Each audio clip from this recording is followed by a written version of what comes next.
Hi, everybody. Welcome back to the Commstock channel. I'm Marlon Bowling with you. And just a reminder, if you would like, subscribe, and share this video so we can spread the good news about agriculture that we talk about each and every day here on the Commstock channel. Well, I'm pleased to be joined by Matthew Cruz, president of the Commstock channel and Commstock Investments. Matthew, it's great to be with you. You've been a busy camper here over the past couple of weeks. We've been talking about it here on the channel that you have had a tour group you've been hosting through Brazil. And I just wanted to, first of all, thank you for doing that. I know when I was at RFD TV, one of my colleagues, Janet Atkinson, went with you, and she really enjoyed that tour. And I know you had several farmers. I believe you may have even had some press people on the tour this year.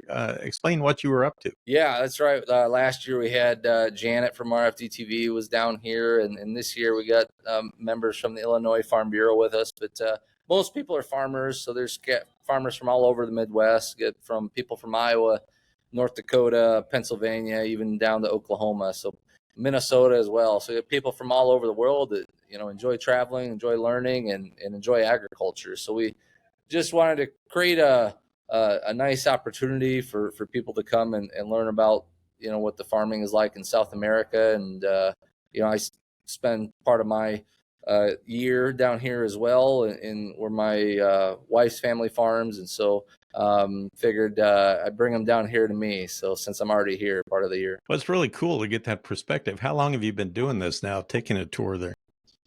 Well, I've been here a long time now, so I've brought a lot of people down here, given lots of tours over the years. But of this specific type of tour with this type of itinerary, this is our third one. So we started in 2020, and then we took a 2-year break or more during COVID, and so we're back at it again. So is this something that you would like to expand on, or do you think it's just a nice, comfy group that you have these days? I tell people, ask me a couple months later after it's over and I've had time to rest, because we go pretty hard when we're here. It's a lot of traveling, getting up early sometimes, but you come such a long ways, and you spend a lot of money. You want to make the most of it, right? And so we push people pretty hard, but actually, starting tomorrow, things start to calm down, because we're going to spend the weekend on the beach in Rio. So I guess we can't complain about that. Oh, yeah.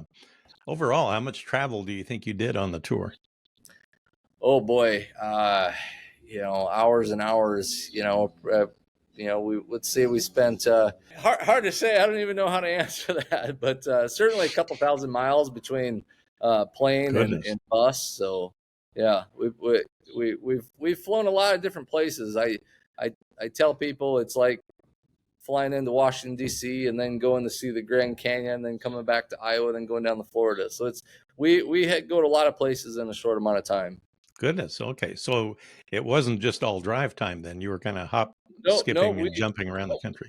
Yep, that's right. Yeah, we got on several planes, so we got a couple more yet to go. So when you put these tours together, what do you try and encompass as a part of the tour so that your guests can experience it? I think probably the highlight and the centerpiece of it is Mato Grosso. Of course, that's the largest production state here and what's the most famous region.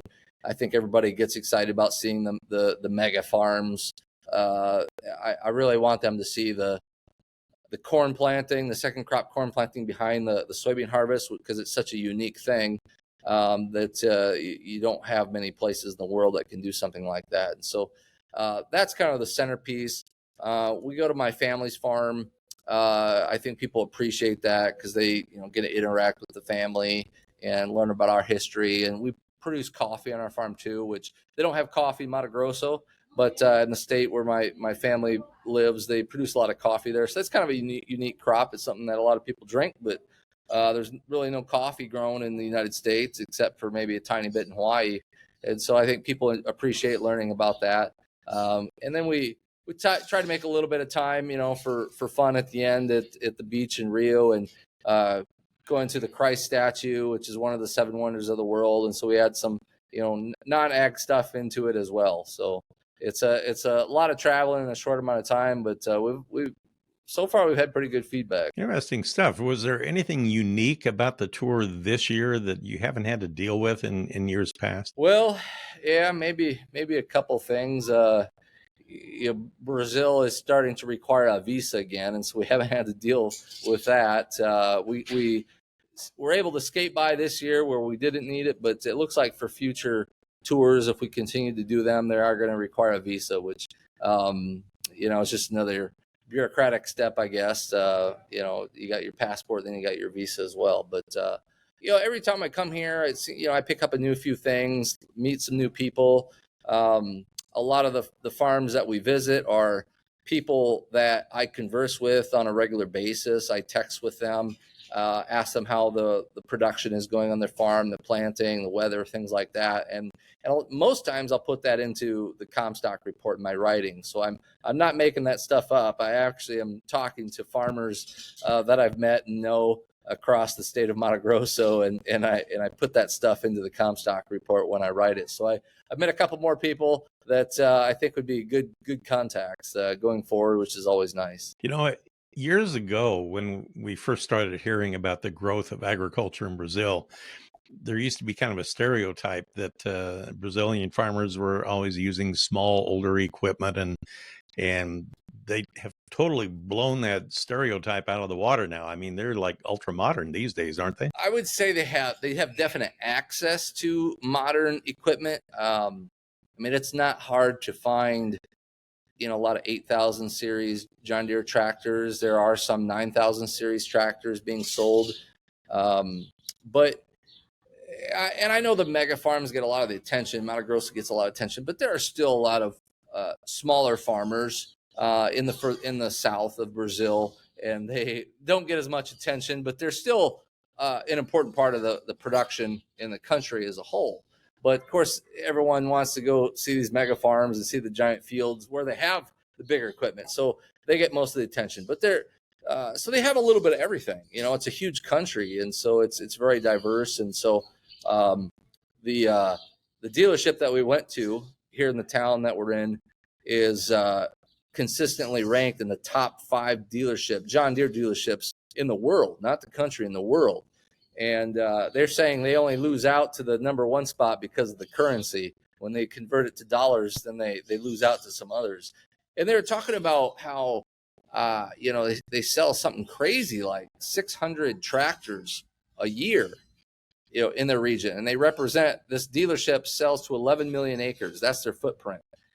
But they said that 75% of those tractors maybe are still 100 horsepower or less. And so there's a lot of equipment, but a lot of big tractors, but there's still a lot of small tractors too. Are there still quite a few farmers that are pilots down there? Well, I would say they have pilots. They themselves probably aren't pilots, but they have an aircraft. Actually, the farm we're at today had an air tractor that was on its 2nd season.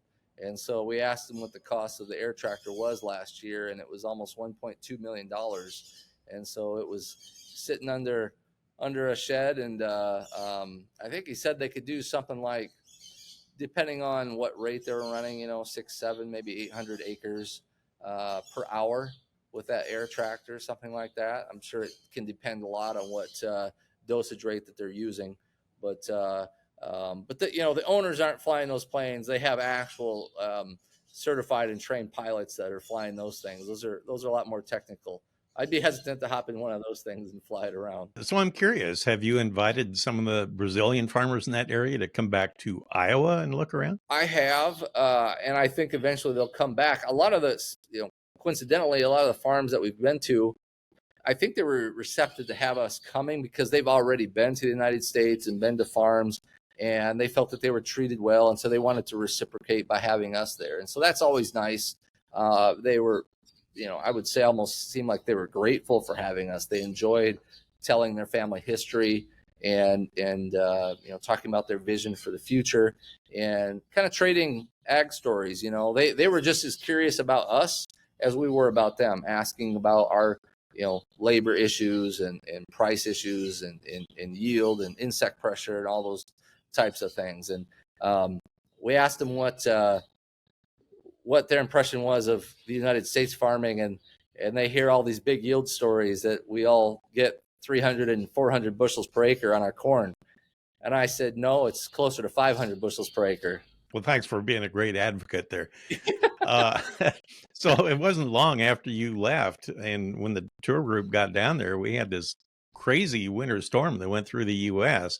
And of course, then it flipped, and a lot of areas got very warm and rainy after that. But I'm just curious how that compared to where you are down there. Oh, it's warm. I mean, it might be 100-degree difference for some of the people from when they left. You know, it was 20 below, and then they come here and it's 80 to 90 degrees for the most part. Yeah, I mean, it just depends. You know, it's kind of nice when it rains because it cools things off. But in the afternoon, the sun comes out and it heats up real quick, and so it may be 90 degrees, but with the humidity, it can seem like it's 100 degrees at times. So we welcome the cloud cover and the rain. Well, does this tour typically change your attitude about marketing, for example, on soybeans or maybe on corn too, that you change your way of thinking when you come back? Well, as a general statement, every time I come here and you just see a massive ocean of soybeans, you know, if you didn't know better, it just makes you want to short the soybean market, because it's not something you can capture in a picture. But, you know, we've been hearing a lot about the yield drag from drought damage early in the season, and there's been a lot of speculation that, you know, wasn't that bad. But I can confirm all the farms that we went to had a significant yield cut from the early season drought, and they were, you know, extremely disappointed. You know, some were maybe even a little bit disappointed to have or embarrassed to have us come on a year like this, because the year prior, a lot of them were hitting record yields. And then on this year, unfortunately, it was not the case this year. It was still fascinating to see, but you know, a lot of them were talking 60 to 65 bushel averages across the farm last year, and you know, a lot of them this year talking 40 to 50 bushel averages. And so it seemed like 25% cut, maybe 30% in some areas. Now, I know there are other areas that did better than that, but I think there are other areas that are worse than that. There are areas that they abandoned the soybean crop, which has never happened in Mato Grosso history. They have such a wide growing season window there. And I know that they're doing some early harvesting already, but in your mind, when do they actually hit the peak? When are they doing the most harvesting during the course of the calendar year? For Mato Grosso, Brazil as a whole, because Mato Grosso is kind of where it starts, the planting and where they started the harvest. Paraná, state of Paraná as well. So some farms we went to, they started planting September 16th. And I think there were some fields where they were already harvesting by Christmas. And so I saw some fields of corn that were already ankle high, you know, and so they had to have planted at, you know, 3 or 4 weeks ago already. And so, you know, the peak for harvest in Mato Grosso is probably, you know, late March, I suppose. And maybe for Mato Grosso, probably, yeah, late February, and then Brazil, late March, somewhere in there. Well, the reason I ask is I'm just trying to get a picture in my mind of when that window will close on our export potential here in the U.S. How long does it take for the soybeans to get from the field there onto an ocean freighter heading for China, for example? Yeah, I mean, you're going to start to see it pick up already in February, but the peak export season for soybeans really doesn't crest until like May. So it starts to build now in February, March, April, and then kind of crests in May before it starts to come back down again. And so that's kind of it seems like there is a 2 or 3 month lag there from when first farm in Mato Grosso is harvesting to, you know, when those exports tend to peak. And so it takes a long time to collect it and get it shipped out. I guess the thing that concerns me is, so realistically, we're only looking at what, 2 to 4 weeks left of a real good export sales potential here in the U.S. before that's about all we you get can, edged out. Yep, that's about all you can hope for, I think, right now. You know, their soybean prices are competitively priced to ours. I think in one of your other discussions with somebody on the tour, they talked about how soybean prices are close to $9 a bushel here. And so, everybody, of course, is complaining about the price of soybeans, but to a certain extent, a $2 under Chicago basis is pretty normal here. And right now it's, closer to 250. Wow, that's crazy. Well, we look forward to having you back, and I'm sure you'll be writing and talking a lot more about it. I'll probably be recording some videos with you too as we recap the tour this year, and as you have a chance to ruminate everything when you get back in Iowa and see what you're thinking about the market when you get back. But I sure hope you have safe travels. All right. Yep. Thank you. Well, thanks for putting that tour together once again. I enjoyed talking with you. Matthew Cruz is with the Commstock channel. Of course, David Cruz, the founder of the channel. Matthew is his son, and we always enjoy talking with both of them. And we encourage you to check out the Commstock report. You can go to Commstock.com. You can also get specific marketing advice if you just go to Commstock.com/report and check that out. Heck, you can get a trial for $1. You got to check that out. Professional advice. And these guys are great. Well, I appreciate it again, Matthew. Safe travels back, and I'll talk to you soon. That's Matthew Cruz. For producer Breanne Hendrickson, I'm Marlon Bowling. We'll see you later on the Commstock channel. You can find us on Facebook, YouTube, and TikTok.